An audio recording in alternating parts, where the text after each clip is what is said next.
Mariing itinanggi ng kampo ng showbiz personality na si Gretchen Barreto na may kinalaman siya sa pagkawala ng mga sabongero. Suspect na ang turing ng Department of Justice kay Barreto matapos siyang idawit sa kaso ng isa sa mga akusado na si Julie Dondon Patidongan. Sa aking eksklusibong panayam, iginiit ng abogado ni Barreto na si Attorney Alma Malyonga na investor lang ang kanyang kliyente sa isabong at walang kinalaman sa operasyon nito at sa pagkawala ng mga sabongero. Business partners daw si Barreto at isa pang itinadawit sa kaso na si Atong Ang. Sinabi rin ni Malyonga na may nagtangka umanong mangikil kay Barreto kapalit ng pag-alis sa pangalan ng kanyang kliyente sa mga idadawit sa kaso. Wala pang natatanggap na summons ang kampo ni Barreto mula sa DOJ kaugnay sa kaso.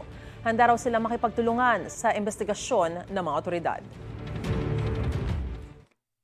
And she shares the desire of the Sapongeros, their families, na magkaroon ng closure dito at magkaroon ng just result.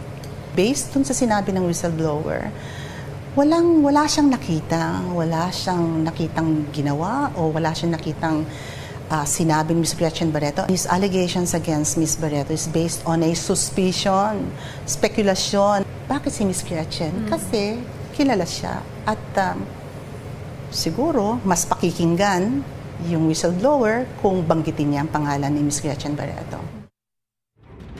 Gusto mo bang mauna sa mga balita? Mag-subscribe na sa GMA Integrated News sa YouTube at tumutok sa unang balita.